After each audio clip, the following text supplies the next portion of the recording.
Hello everyone, my name is Gus. Hi, I'm Woody. And today we're going to be reacting to a video from the Crystal Caves, which we went there a couple weeks ago. And obviously we are releasing videos about our time at the Crystal Caves as we speak, kind of, intermingle with other videos. But there is actually one video that Brian put together that is a compilation of like all the best places to go in the Crystal Caves. Oh, wow. Which is pretty cool. Okay. So I feel that not only that will give people a chance to experience many places at once, but also a chance to experience like masterful photography, which is what Brian. So is it different than my Paralens? And I'm joking about that. I'm glad we're doing this because my Paralens does not do honestly justice to what. Well, yeah, your Paralens is not a tens of thousands of dollars type of camera. No, I know, but it's not fair. If I was No. Brian, I would want to show what you're about to show. Yeah.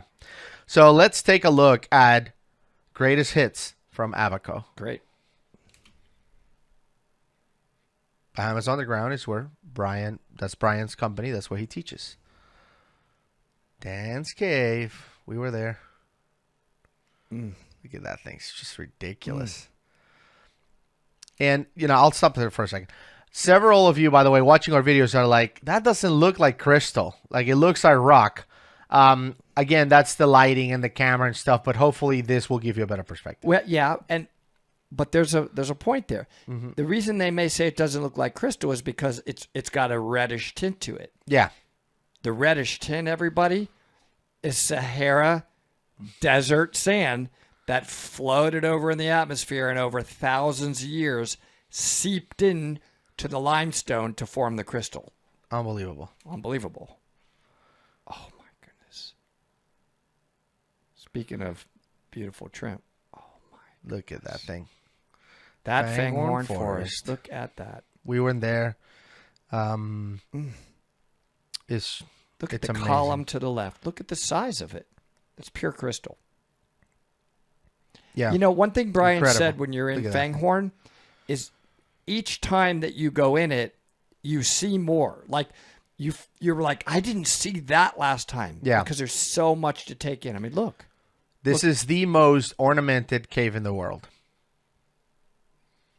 Right? So if you like to go in caves that have crystal or stalactites or whatever, this is the number one in the world. Look at the draperies and the waterfalls of crystal everywhere. Unbelievable. Wow. That's a halagtite, so it's starting to curl back up against gravity. Those are microorganisms that are causing it to defy gravity. Look at that. It's turning back upward. I mean, that's incredible. Yeah. And I hope he goes to the glass factory because there's some really, really cool formations there. Look at that. It's unbelievable. All crystal. Brian, my reaction's the same as always. Like, Take me back. There has to be a higher power. I always get spiritual. No, Take me back. Take me back, and I can't help but get spiritual. Look at it. Those are soda straws, by the way. These things right here, I'm just pointing it out with a mouse. These things right here are hollow. Like if you, obviously don't do this, but if this thing were to break right here, you could use this as a soda straw and drink from it. It's perfect. Some of it, he's told us, is so fragile that if you went in there with bubbles, which he has at time as open circuit divers, it breaks the stalactites. Yeah. Look at this stuff.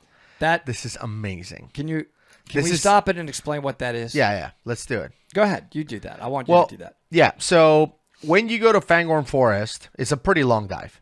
Pretty long swim. When you go to Fanghorn Forest, there is kind of a tunnel that you have to swim through at 150 feet, which is like 45 meters.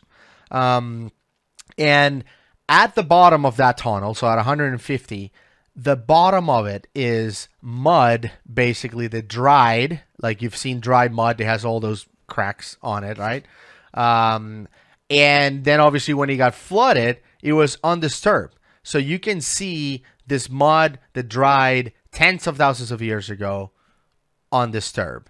And it's one of the areas, actually, when you are going to Fanghorn, where Brian is like, please do not touch that. Be perfect. And there's not a whole lot of room between the ceiling and the mud. No. So I was basically paralyzed. As soon as I saw it, I'm like, do not move or touch this. I don't even think I breathed at that moment, which doesn't make sense on a rebreather, but I still stopped. I'm like, don't screw up here, Woody. Dude. Do not screw up, because that is proof that the caves were dry. It's physical evidence. We don't have to speculate anymore. Yeah. How else could the mud be cracked Right. in a wet cave? Right. It's incredible. Unbelievable. That stuff was insane. These pools. Pineapple pools are amazing. Look at this thing. Wow. And by the way, there's a couple of those that are broken that, they were found broken basically. And he lets you hold it and they weigh like 1,000 pounds. Like that crystal is the heaviest thing I've ever held. It's so heavy. Like something small, like, it will be like this toxic waste thing right here. Like the size of this weights like 10, 15 pounds. It's like, whoa. Look at that. Look at that pool. Oh, yeah. The Badlands. Totally different. Look how much different it looks, and it's in the same cave system. That's always fascinating to me as well. Make a right, and there's the Sahara dust. Brian, this is an amazing video. Great job. We did this right there in that spot where he shows the glowing through the crystal. Yeah, it looks like rock, but the light goes through it. And there are spots, more than one, where you have to turn sideways. Although I don't think he took us anywhere we had to take the tank off. No. Because he wouldn't take us there. Wow. Popcorn passage. Remember that? Which we that went. was very cool. So this was our warm-up dive before he took us to the glass factory, because the glass factory is very tight, very, very small. So he said, in order for me to check to make sure you guys are ready for the glass factory, I'm going to take you on a thing called the popcorn passage. And first of all, it's awesome to see the popcorn once you get to it, but it's pretty tight. Like this area where he's filming is kind of open. There are some of these passages that are tight. So that was cool. And he's obviously making sure that you're not bumping into anything. Look at that. Look at the airplane hangar with DPVs. Massive. That's on the other side. I didn't go to this one. You went to this one, but I haven't been to this one. That's on the other side of Fanghorn. Yeah. It's massive. This is also for people that think obviously cave diving is only super tight and you have to, wedge yourself into stuff. That's not the case. I don't know. We were not here, so that's an ocean cave. I guess he got there through the. I think this is the cave that he was showing us that he explored. That's at 150 feet or whatever.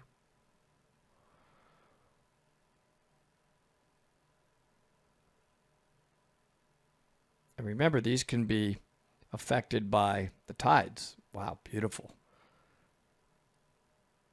Look at all that marine coral, I think. Yep. That we didn't do. We didn't go into a sea cave. All of our caves were, even though they had salt water, they were inland. Which means they are connected to the sea somewhere.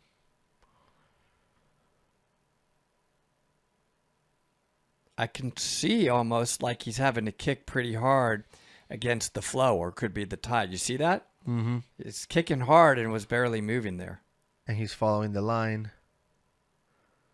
Look at that. He's kicking and not making much movement on each kick. So there's definitely there's flow. Some flow there. And you can see the particles just, kind of coming at the camera as well. Starting to get a little tighter. By the way, Brian, pretty sure Gus and I are going to want to do this. Okay. Yeah. Wow. The glass factory. Look at those pools. That's insane. Yeah. How in the world? It's did all like that get whole formed? mountains of crystal. And then hopefully he shows the bats because that's cool too. That's the frozen rain. I mean, which I would is, not want to. You can't breathe in there. Which is like diving inside a chandelier, and it's epic. Yeah, I don't know if he'll show the bats, but look at these flowers. The roses. Look how close. It's just right. And there. you are that close to the roses. Yeah. This is how the dive looks like. Friggin' move. Yeah, you can't lose buoyancy here or else it's No, I'm game done. over. It's this complete destruction, yeah. Wow. All of it. Yeah. We got photos, Gus and I, of shining on a number of these crystal mounds. I guess technically they're stalagmites. Yeah. Beautiful. So awesome. Can't wait to go back. And yeah, obviously reach out to Brian if you want to go there, if you want to become a cave diver with him as your instructor. I did that. That was my instructor for 11 days straight. Yeah. And, he is amazing as a host and as a diver and as an instructor. So and you'll eat definitely well. check those out. Oh yeah. The food. The food is great. Of course, legit. I will say that, when we posted our first dive at Abaco, which is kind of your, shake it out, like, we're getting started, the first dive where you go out and Brian kind of assesses your skills and your capabilities before he takes you into what he calls, let me take you into the cool parts, the really good stuff. The good stuff. We posted that video and a lot of people said that they want to become cave divers to get to a point where they can do that. And I really identify with that because for the last 2 years, everything I've done was always with the Abaco in mind, was always with going to the crystal caves in mind. And I don't have any other hobbies or vices or, distractions other than work and obviously making videos for you guys. But everything I do in terms of diving is how do I get to a point where I earn the right to go dive in the crystal caves. Because looking at things like that frozen rain, for example, where you have to be perfect, basically, you can't have a bad day or else you'll destroy things that took nature tens of thousands of years to make. There's no way to get it back. Everything I did was to get to that point, and I kind of like the fact that people will see that, not us, not my dive or whatever, but see those caves and say, I want to see that in person, and I'll do anything that it takes to earn the right to do that. I love that, and I hope people take us up or take Brian or whoever, take that as their target to work themselves and get to that point. Very well It's said. really awesome. Totally agree. Totally worth it. And we'll continue to post our dives. Hopefully you guys are enjoying that. We are releasing some extended edition videos for members that include more video content from our dives. So if you have not considered becoming a member, this will be a great time to do that. Help us make more of these videos. All you have to do is click on the join button below.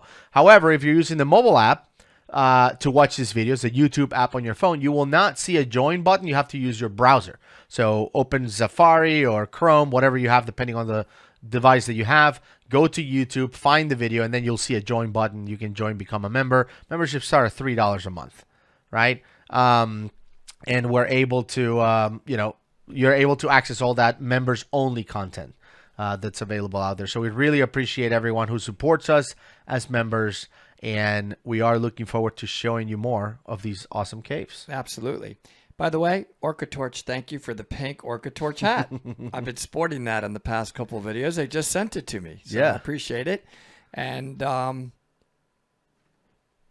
agree with Gus. Magnificent. And that is worthy of the hard work that you did put in and that I put in over the years. So, and in case you have not seen our first dive in Abaco, that shakeout dive that we did just to see how we were doing, I'm going to link it right here. Great. So you guys can check it out and hopefully be inspired and take us diving. Bye, everyone.